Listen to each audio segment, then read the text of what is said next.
Dengan berakhirnya kisah Adipati Kebo Panaran, berakhirlah kisah tragis ini. Bagaimana kelanjutan petualangan di Pasingara? Yuk langsung saja disimak video berikut ini.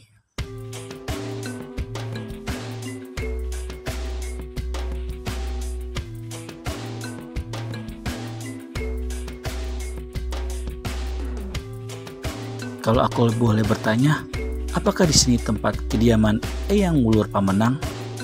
Wulandari tak segera menjawab. Ia meneliti pemuda itu sesaat, baru menganggukkan kepala. Apakah saat ini beliau ada di dalam? Wulandari mengangguk lagi. Dapatkah aku bertemu dengan beliau? Sebelum Wulandari menjawab, dari dalam pondok terdengar suara gurunya. Tamu yang datang, silakan masuk ke dalam pondokku yang buruk. Wulandari memberi jalan. Si pemuda lalu masuk ke dalam pondok. Di bagian depan pondok, pemuda itu melihat seorang tua duduk bersila di atas sehelai kulit kambing putih. Di pangkuannya ada seuntai tasbih berwarna kuning yang memancarkan sinar terang. Begitu sampai di hadapan si orang tua, pemuda tadi jatuhkan diri berlutut. Eyang Wulur Pamenang adalah seorang yang paling tidak senang dihormati secara berlebihan, apalagi pakai berlutut segala. Buru-buru dia berkata, "Duduklah di tikar, katakan siapa kau, datang dari mana, dan ada keperluan apa mencariku?" Si pemuda duduk bersila di hadapan Eyang Wulur Pamenang. Dia tidak segera membuka mulut memberikan jawaban.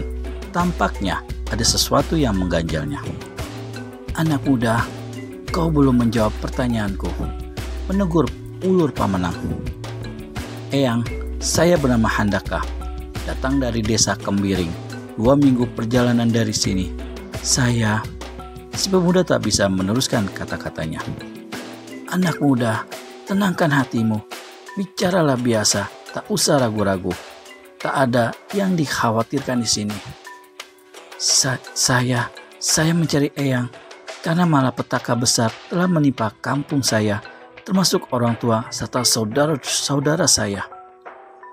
"Malapetaka apakah yang telah menimpa desa serta keluargamu?" Si pemuda lantas menerangkan.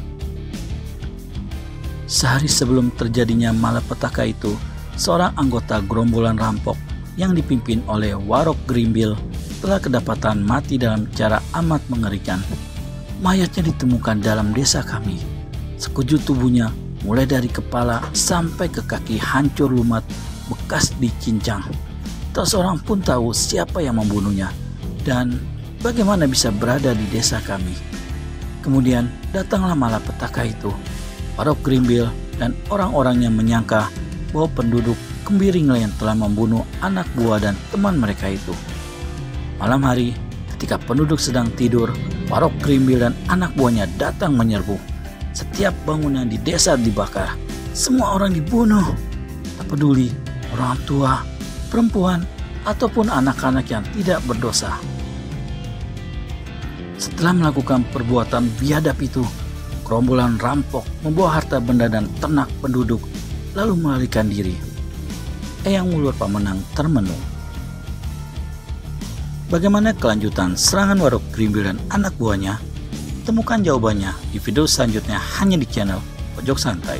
Segera subscribe dan tekan tombol lonceng untuk mendapat notifikasi video terbaru dari kami.